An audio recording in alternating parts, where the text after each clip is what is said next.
Hello, everybody, and welcome back to Blueprints. I'm Sandra Graves. This is Jesther, and we just got to room 46 again. So, once again, welcome back to Blueprints, where we do not actually have any audio from Esther. So, once again, I will be voicing over the video, and you will be able to watch and understand what we did throughout this day. If you don't know what's going on, go back to the previous episode. If you skipped it, what's wrong with you? But you'll understand if you watch the first bit of that video. We start our day by grabbing our allowance coins and heading over to the outdoor room.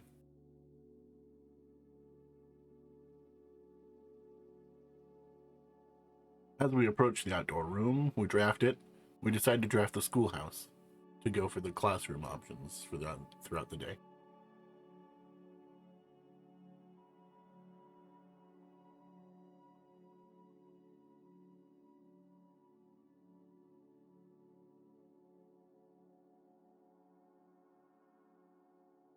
We head back towards the main estate to continue our drafting.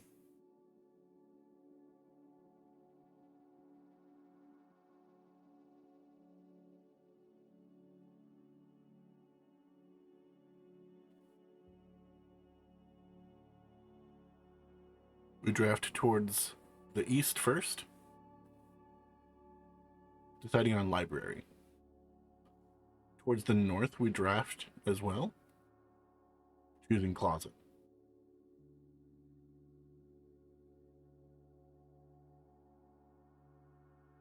Inside a closet, we get an ivory die and a gem. Drafting towards the west, we choose the pantry for the coins and the steps. But we head back towards library to read drafting strategies.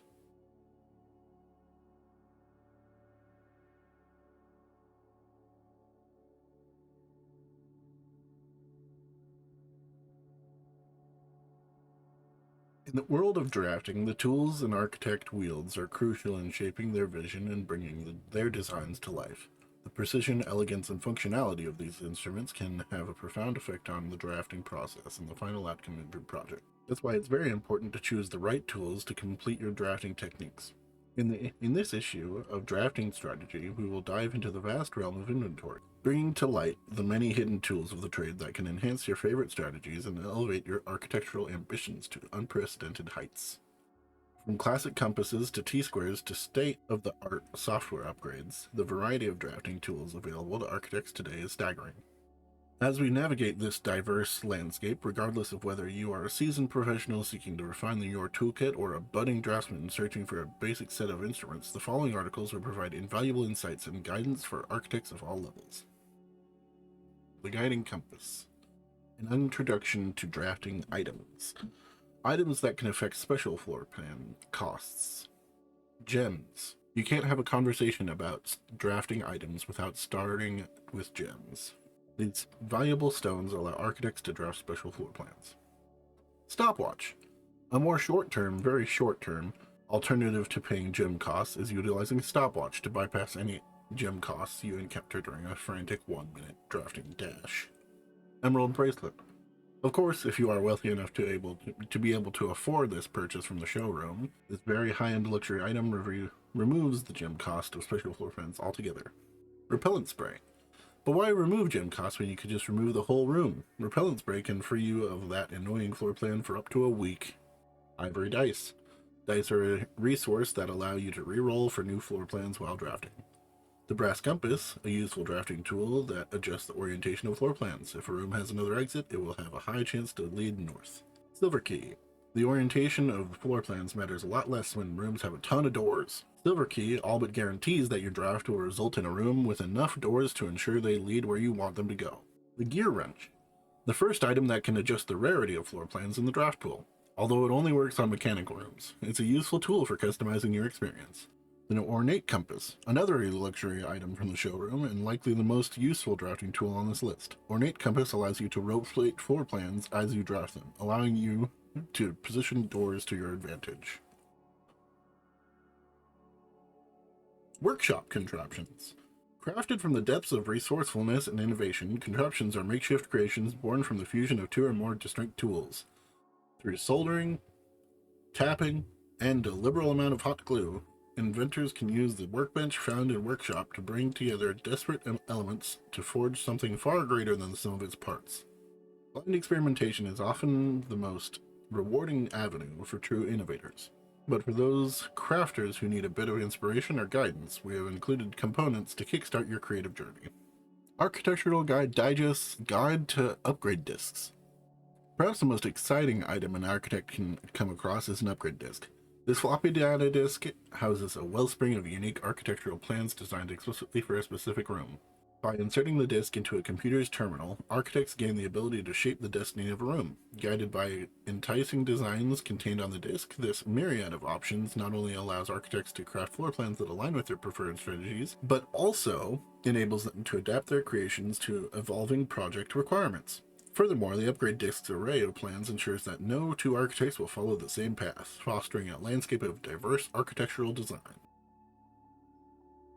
Tricks for itemized success. Stringing together adjoining hallways has always been the most straightforward strategy when using a hall pass. Drafting floor plans like tunnel and secret passage are an easy way to set up longer chains of hallways. You can adjust settings in the terminal located in security to make security doors more or less common. If you have found a keycard, it's worth changing these settings to high, and if you haven't, you may want to set them to low. For the endeavoring gardener, a watering can is a fundamental tool, but did you know you can refill this item with water? All you need to do is find a faucet with running water. Most secret rooms can only be drafted along the edges of your house, and the secret garden is no exception. You can use this key on any locked door leading to one of these rooms. If you have come across any fancy ruby-socketed candlesticks, you may want to take note in case you find an item that can produce a flame. These specific candlesticks contain mechanical triggers that are tripped when the candle is lit. A word from the editor. Tools are cool, but they are only as good as the architect who harnesses their capabilities.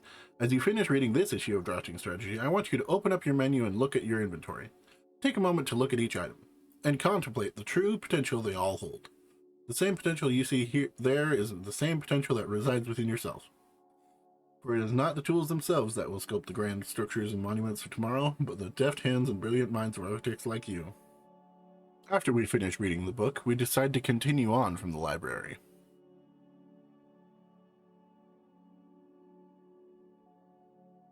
Here we decide to draft the mailroom.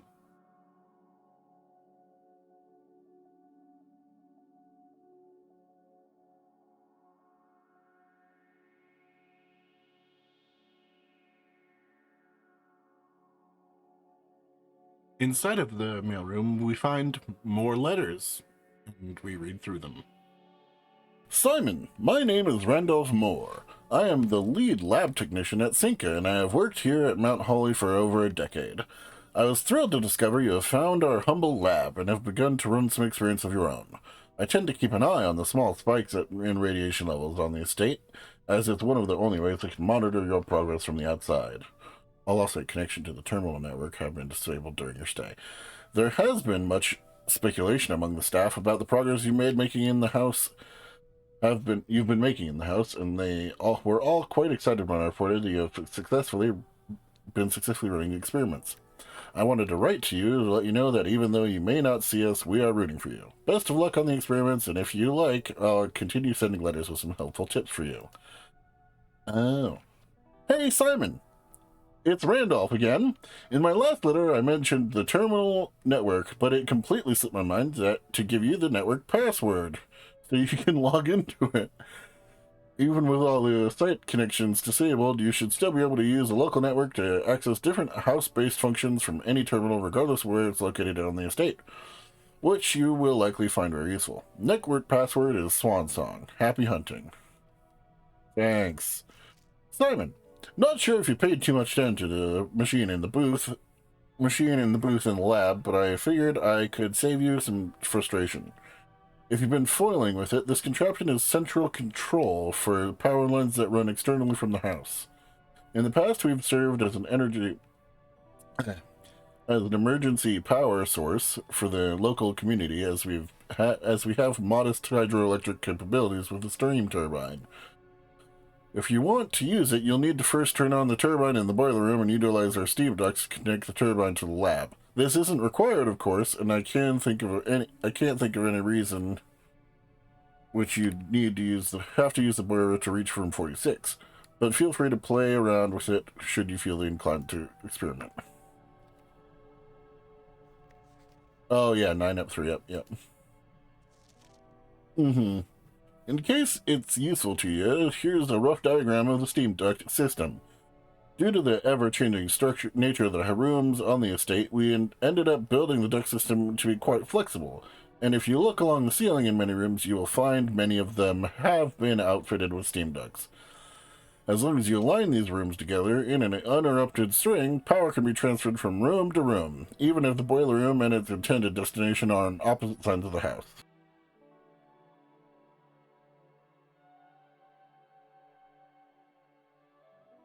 After looking at the letters, we decided to come back into the main entryway.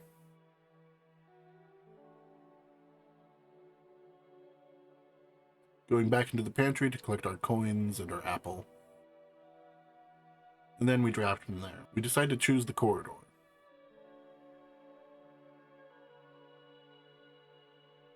And we draft from there, choosing the hallway.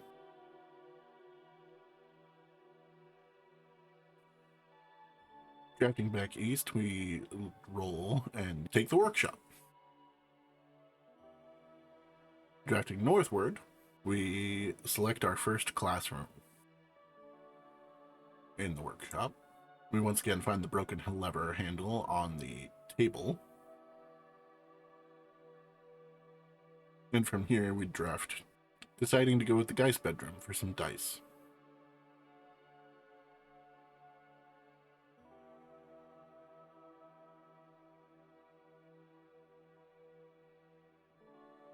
Heading back into the classroom, we go up to the desk and grab the apple off of it. We've already done some searching in here, so we just continue on through the room.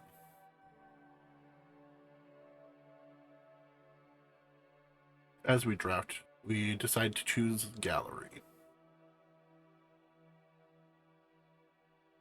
Gives us another key and some more coins, as well as some gems.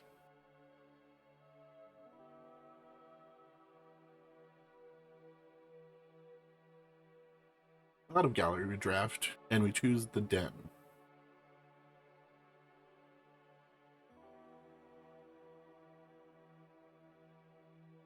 We enter into the foundation and take a quick look around.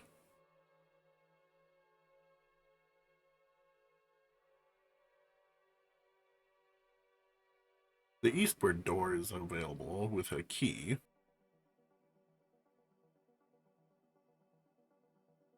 Here we decide to take chapel because it's the best option for us to go both north and south.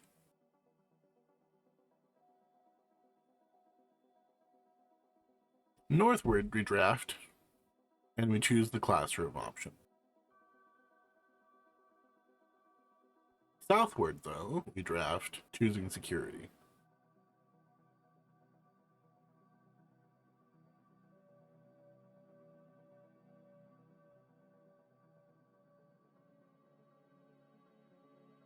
We go into the grade 2 classroom to collect the apple off the desk and test the door. The door appears to be locked.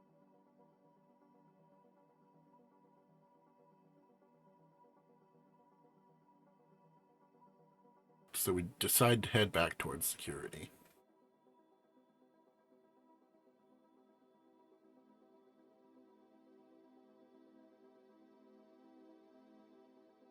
We do our normal terminal events, and then we draft southward. We decide on the Nook to give us at least a key.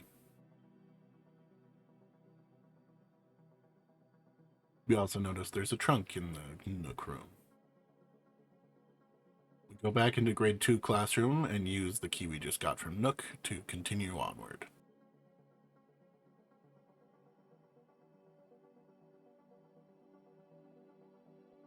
We use our free redraw. And we use another one. We use it a third time. And here we decide to take the kennel.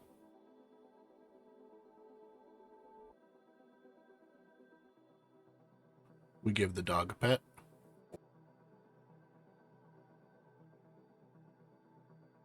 And here we decide we have to go commissary.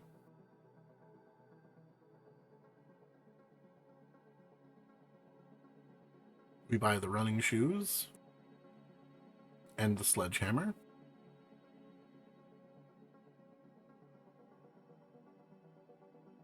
We test the door out of commissary, and we decide to draft another classroom, seeing the third grade for the first time. Grabbing an apple off the desk.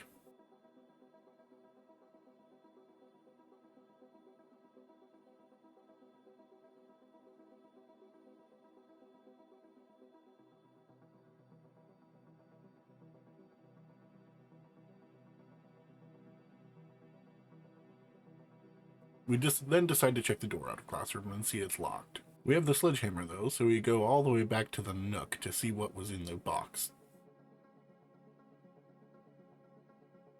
And inside we find 2 more keys, so we head back up to the third classroom.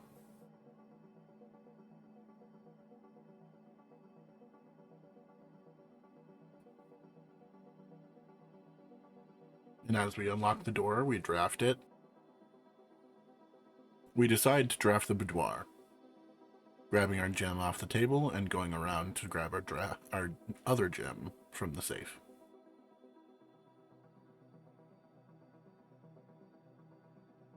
We then draft southwards out of the boudoir, using our last key. And we decide to draft the billiard room because we know it gives keys.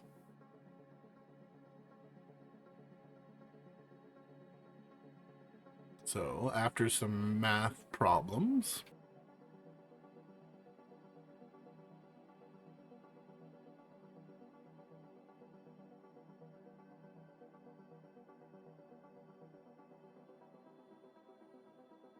we get the silver key.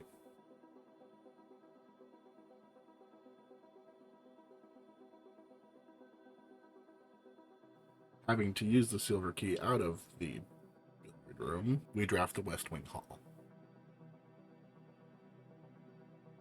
Southward from the West Wing Hall, we draft the door and it is locked.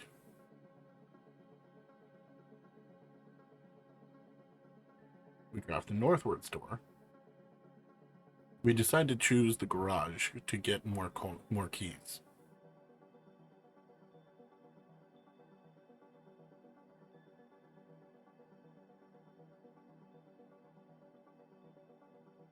We then draft the south door out of the West Wing Hall. We decide to use a reroll die and go for courtyard, inside of which we find another trunk. Break it open, and it comes with a gem, a key, and some coins.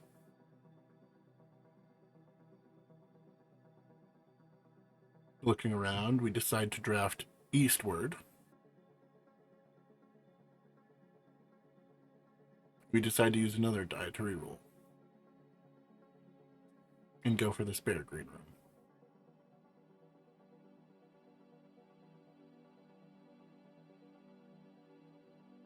We use our last die to reroll. We decide on the closed exhibit.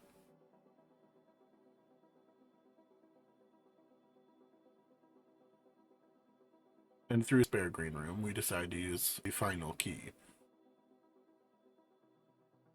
And we roll parlor.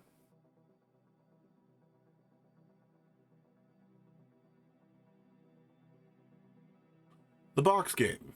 Black box. The blue box is true. White box. The gems are in the true box. Blue box. The black box is true. The answer was the white box.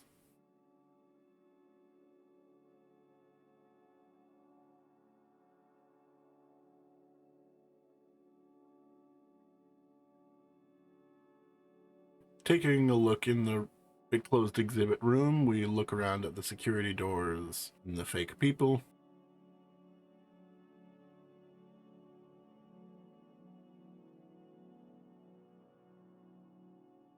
and we decide to leave.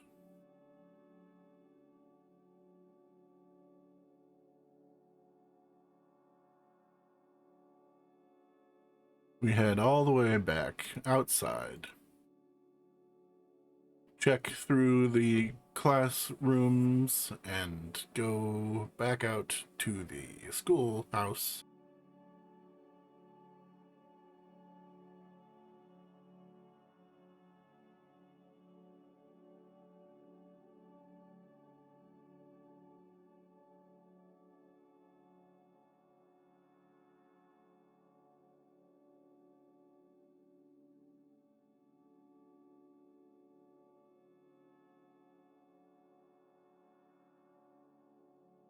And we end our day here.